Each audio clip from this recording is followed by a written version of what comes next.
All right, what's up, guys? Today, what we are going to be working on, Arena, you're gonna see, we are going to be trying to put in this intake manifold. And while I'm at it, I want to change or check an oil leak. I'm doing an oil change slash checking that out and get right into the video. I am gonna start by just disconnecting it here, connecting it here, here. There's one. There's another. There. So these new injectors had this new design. The nozzle is basically all metal. The bolts underneath, I literally had to go underneath the car, and I did have to drain my coolant because you have a passage that goes through here. All right, well, we got the intake manifold off. You got to take off these two bolts, and I still left some off. Look at all this. I've never seen all this, so I'm gonna organize stuff, test fit the other manifold because I've heard issues of it not fitting, so I'm gonna see what's up with it real quick. I've seen a lot of videos literally right here that ends up hitting your alternator bracket. If you can see, you can barely see the difference, but you have about really a little extra, how do you say that, material there. So it ends up hitting the actual bracket right here. But I'm gonna go ahead and actually tackle changing out this breather box. Get back to y'all on when I cut that up. And you can tell how grimy it is. I mean, look, there's I don't know if you can see it, but there's literal, the lighting is horrible. There's literal oil in here, right? Put in the new one, came off my GSR. The inside, it literally looks like it was never used or touched, all right? I'm gonna just put it like that. But I mounted it up without all that, like, I don't know, these brackets and all, right? It's so far so good. I did try to clean it up. I still got more cleaning to go. You gotta transfer these studs onto here, so I already did that. But basically you have the other one under here. You tighten them and then, I mean, most of y'all already know. But yeah, and then this is where I'm gonna cut. Show you again why it won't mock up. You see right here, it's hitting. It's literally hitting right there. Other than that, we're about all ready to go. Gonna finish up literally cutting that up. Gotta put on the gasket, bolt everything back up, and we should be good. I'm not putting oil in here because the oil filter, literally just this, not having, here, I'll show you real quick. You see, this is basically where I have mine located right down there. Said for some reason the other one doesn't want to bolt on, so I'm gonna just leave this one here. I do have to get under the car to get literally these two bolts.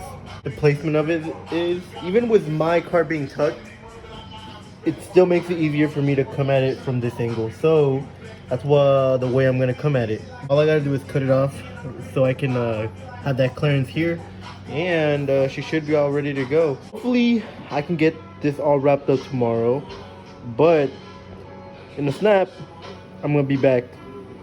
But on the bright side, look, she's on. I just test fitted it. She isn't bolted on or none, but cut it off just a tiny bit.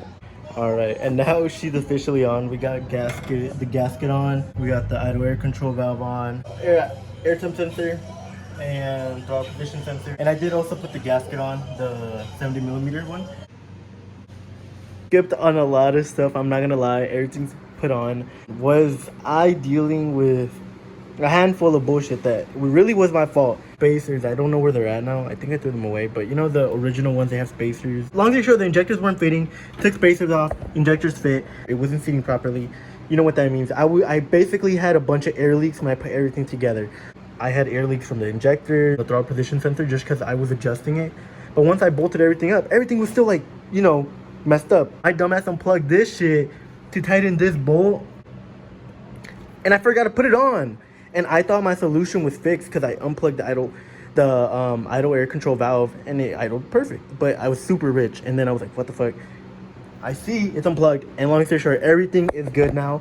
Trips to O'Reilly's because I had to get this bypass hose, the one I had originally. I cut to length, and it didn't fit right here. It would kink up. And the throttle body's all, like, you know, connected. Everything's all good.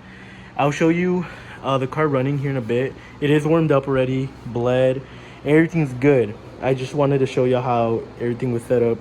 It is pretty loud, but I'm pretty happy. Like I said, I got even the breather box connected, catch can, same location. Everything is running good though. Like I said, the car is warming up right now. Look at this, guys.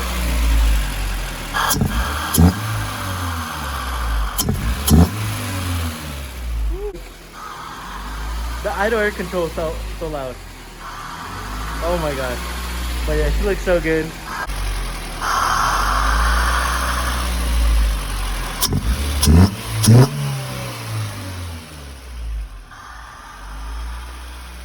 Alright, after a whole day of tinkering with this car and driving it around, I had to make a custom bracket. By the way, my voltage meter was wrong. It didn't work.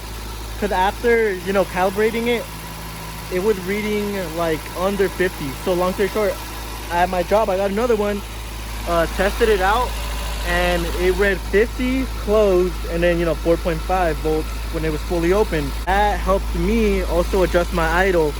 Yeah, she's all good. She's all put on, and I can finally start driving this baby again, no cap. She is almost about at operating temp, usually 28. It is running rich, but it's always ran rich. I need a proper tune, but like I said, she's running like normal. It's always ran rich, but now I'm actually making something out of it. Before I would run rich, never felt like I was going anywhere. And I mean, don't even get me started on how like it sounds. Like just the idle air control valve doing its job, like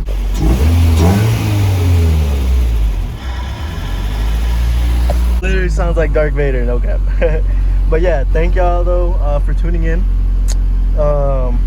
This was, you know, another part of the build, but thank y'all for you know, tuning in. That shit.